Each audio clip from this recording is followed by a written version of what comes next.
परिवारवाद है, चाहे वो किसी भी पार्टी में, वो बहुत ही खतरनाक है। लेकिन ऐसा नहीं है कि बहन जी ने पहली बार आकाश आनंद को लाके फील्ड में उतार दिया। आकाश आनंद को तैयार किया गया है। पिछले 10 बात करूं तो बाबा साहब ने इस बहुजन समाज को एक बहुत बड़ा संदेश दिया कि आप सत्ता के उस मंदिर पर कब्जा कर लो जहां से आपके लिए सारे द्वार खुलेंगे। लेकिन आज बहुजन समाज छोटे छोटे लालचों में आकर बटा पड़ा है, तमाम संगठन बना लिए। मैं संगठनों की आलोचना नहीं करती, संगठन बनाना अच्छी बात, आपको संगठित होना चाहिए, लेकिन वो संगठन किस दिशा में काम कर रहा है हमें ये भी देखना चाहिए। आज हम देख रहे हैं कि तमाम छोटी छोटी पार्टियां भी बहुजन समाज के लोगों ने बना ली, लेकिन हम देखते हैं कि आज बहुजन समाज संगठित नहीं है, वैचारिक रूप से संगठित नहीं। सिर्फ जय भीम के नारे लगा लेता है, गले में नीला पटका डालेगा, मुछों पे ताव लगा लेगा। क्या इससे मिशन मूवमेंट बढ़ेगा आगे? क्या इससे हम सत्ता में इतना जहर भर दिया है कि आज अगर कोई व्यक्ति मुसलमान उनके सामने आ जाता है तो वो इतने उतारू हो जाता है कि उसको मार काट तक देते हैं। अभी जिस तरह से नूह में आपने बहुत सारी वीडियो वायरल होती हुई देखी होंगी, जो हिंदू संगठन है वो खुले तौर पर कह रहे हैं कि देश के गद्दारों को गोली मारो, सालों को मुस्लिम कौम मुर्दाबाद मुर्दाबाद, और इनका बहिष्कार करें। कह रहे हैं कि खुले तौर पर जो भी कोई मुस्लिम कोई दुकान करे आप उससे सामान मत खरीदो, रेडी पटरिया इनकी बंद करा दो, किसी भी मुसलमान को किराए पे मकान मत दो। ये क्या है? ये देश में पूरा का पूरा सांप्रदायिकता का माहौल है, और आज भारतीय जनता पार्टी कहीं ना कहीं सांप्रदायिकता के आधार पर अपनी वोट बैंक की रणनीति को तैयार।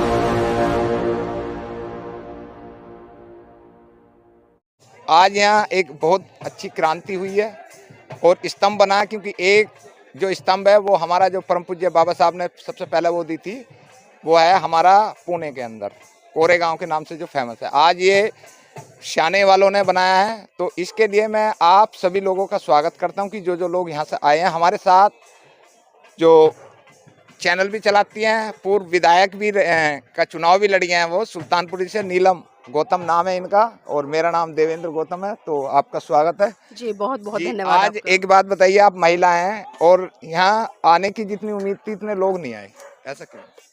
देखिए, यहाँ जो लोग आने की उम्मीद थी, हमें भी मैसेज मिला था कि कम से कम 1 लाख लोग यहाँ पर पहुँच रहे हैं, लेकिन जब हम आए तो हमने देखा कि बहुत ही कम लोग हैं, निराशा हुई। लेकिन जब मैंने लोगों से चर्चा की तो लोगों ने कारण स्पष्ट किया है कि जो पुलिस प्रशासन से परमिशन ली गई थी, प्रशासन की तरफ से यहाँ पर परमिशन नहीं दी गई, और परमिशन नहीं दी गई उसी का कारण है कि लोग यहाँ पर नहीं पहुँचे हैं। आप पढ़ी लिखी हैं, LLM भी हैं और नेता भी हैं और सोशल वर्कर भी हैं, तो मुझे ये बताइए आप लोग कि ये जो हमारे देश के अंदर घटनाएं हो रही हैं, दमादम कभी जो वहाँ पे हुई है, क्या बोलते हैं उसे, मध्य प्रदेश में हुई है और राजस्थान में है, हरियाणा में है, हम देश का 77वां उत्सव मना रहे हैं, क्या ये आज़ादी है? देखिए, अगर मैं आज़ादी की बात करूं, भले सरकारें कितने ही आज़ादी के ढंडोरे पीटते रहे या सरकार कितने भी आज़ादी के अमृत महोत्सव मनाती रहे, लेकिन अगर सही मायने में हम धरातल पर जाकर देखें, आज भी इस देश का बहुत बड़ा तबका कहीं ना कहीं गुलामी झेल रहा है। और वो गुलामी किससे झेल रहा है? 1947 में भारत अंग्रेजों से तो आज़ाद हुआ, वो शारीरिक रूप से आज़ाद हुआ, लेकिन मानसिक रूप से आज भी कहीं ना कहीं इस देश का बहुत बड़ा तबका गुलाम है। और उसका सीधा उदाहरण हमें देखने को मिलता है, कहीं ना कहीं सत्ता पर बैठे हुए लोग आज बहुजन समाज के लोगों को लगातार अत्याचार शोषण करके उनको गुलाम बनाने का काम करें। जिस तरह से अभी आपने बात करी, चाहे मध्य प्रदेश की घटना हो या मणिपुर की घटना हो या इधर नूह की घटना हो, या अभी जिस तरह से जो बरेली में घटना घटी, इन सभी तमाम घटनाओं को लेकर ये पहली बार नहीं हो रहा है कि इस तरह की घटनाएं हो रही है। इस तरह की घटनाएं लगातार देश में घट नहीं रही हैं, बल्कि सत्ताधारी लोगों के द्वारा घटित कराई जा रही है। और उसके पीछे कारण है क्योंकि अभी 2022 के चुनाव आने वाले हैं, और हमने देखा है अक्सर जब जब देश में चुनाव होते, चाहे किसी राज्य में हो या लोकसभा के हो, तब तब देश में पुलवामा जैसी बड़ी घटनाओं को अंजाम दिया जाता है। तो उन्हीं घटनाओं का जीता जागता उदाहरण अभी हमने वर्तमान में मणिपुर में देखा है,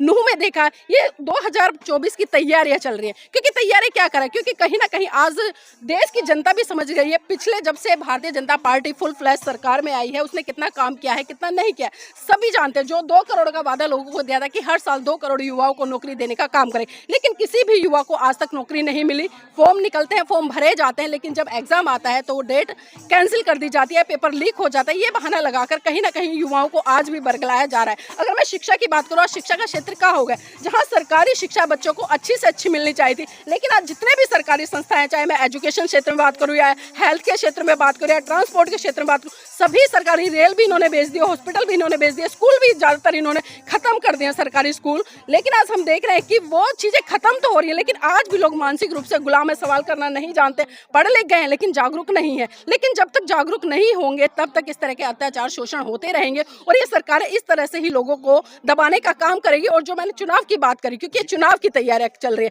क्योंकि आज मुद्दों पर वोट भारतीय जनता पार्टी को नहीं गिरेगा। अगर वोट भारतीय जनता पार्टी को चाहिए तो उसके लिए एक सांप्रदायिकता का माहौल इस देश में बना रहे हैं, हिंदू मुसलमान करके लोगों को लड़ा रहे हैं, क्योंकि इन्हें पता है कि लोगों के अंदर राष्ट्रभक्ति की भावना भर दो, देशभक्ति की भावना भर दो, वंदे मातरम की जय लगा दो, श्री राम के नारे की जय लगा दो, भारत माता की जय लगा दो। और यही चीजें आज भारतीय जनता पार्टी कहीं ना कहीं इस देश के युवाओं में डालने का काम कर रही है। डालने का नहीं, बल्कि उनके अंदर इतना जहर भर दिया है कि आज अगर कोई व्यक्ति मुसलमान उनके सामने आ जाता है तो वो इतने उतारू हो जाता है कि उसको मार काट तक देते हैं। अभी जिस तरह से नूह में आपने बहुत सारी वीडियो वायरल होती हुई देखी होंगी, जो हिंदू संगठन है वो खुले तौर पर कह रहे हैं कि देश के गद्दारों को गोली मारो, सालों को मुस्लिम कौम मुर्दाबाद मुर्दाबाद, और इनका बहिष्कार करें। कह रहे हैं कि खुले तौर पर जो भी कोई मुस्लिम कोई दुकान करे आप उससे सामान मत खरीदो, रेडी पटरिया इनकी बंद करा दो, किसी भी मुसलमान को किराए पे मकान मत दो। ये क्या है? ये देश में पूरा का पूरा सांप्रदायिकता का माहौल है। और आज भारतीय जनता पार्टी कहीं ना कहीं सांप्रदायिकता के आधार पर अपनी वोट बैंक की रणनीति को जब से 14 से मोदी आए हैं, जब से हमारे समाज पर सबसे ज्यादा अत्याचार है।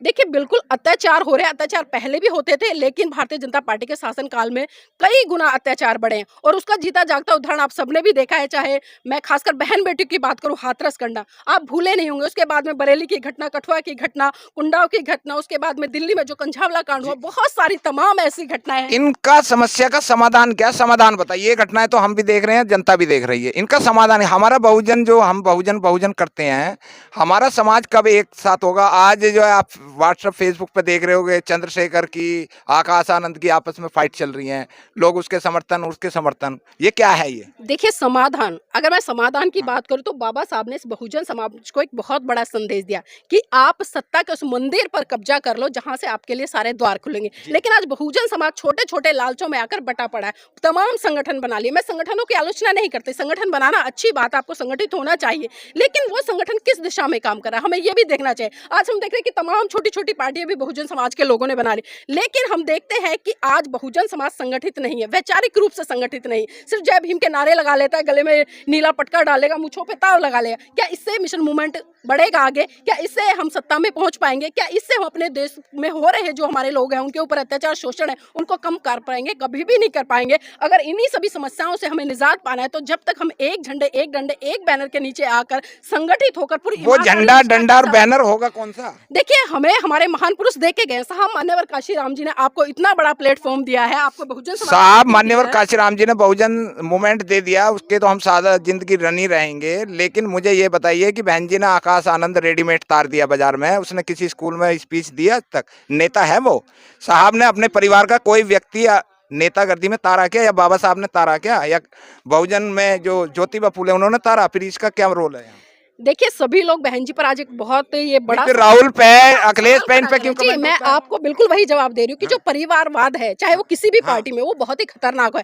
लेकिन ऐसा नहीं है कि बहन जी ने पहली बार आकाश आनंद को लाके फील्ड में उतार दिया। आकाश आनंद को तैयार किया गया पिछले 10-12 साल तैयार किसी और देश के में जो समाज में बहुजन जिन्होंने अपना पूरा बहुजन को जगाने में वो कर दिया, क्या एक भी आदमी नहीं है? देखिए, मैं यहाँ पर खुले तौर पर कहना नहीं चाहती, बहुत सारी कमियां हर आप बहुजन समाज पार्टी की लीडर है, मैं इसीलिए पूछ रहा हूँ। मैं बहुजन समाज में किसी पार्टी की लीडर नहीं हूँ, मैं एक सामाजिक कार्यकर्ता हूँ। आप विधायकी के चुनाव लड़ी हैं? मैं एक वोटर होने के नाते बात कर रही हूँ, मैं एक वोटर होने के बात कर रही हूँ और एक सामाजिक होने की बात कर रही हूँ। मैं जानती हूँ कि समाज में क्या गुजरा। आप जितने भी तमाम नेता है, चाहे चंद्रशेखर की अभी बात की आपने, चाहे अभी जयप्रकाश जी की बात करी, हम अच्छे से जानते हैं। आप उठा के देखिए, धरातल पर ये व्यक्ति कुछ हो रहा है लेकिन पीठ पीछे कुछ हो रहा है। मैं कहना नहीं चाहती, बहुत सारे कहना पड़ेगा नहीं, बहुत समझदार हैं, ये आम जनता को भी समझना चाहिए कि कौन व्यक्ति किस दिशा में काम कर रहा है, किस लिए काम कर रहा है और उनकी मंशा क्या है। जब साहब मान्यवर काशीराम जी ने आपको सीधा सीधा सिद्धांत दिया है तो हम उस सिद्धांत को ना समझकर इधर उधर की बातें करने लग जाते हैं, इधर उधर के संगठन बनाने लग जाते हैं, इधर उधर की पार्टी। संगठन बनाना संवैधानिक आजादी है, कोई भी आदमी संगठन बना सकता है। लेकिन मुझे ये बताइए, ये बामन मेश्राम हो गए,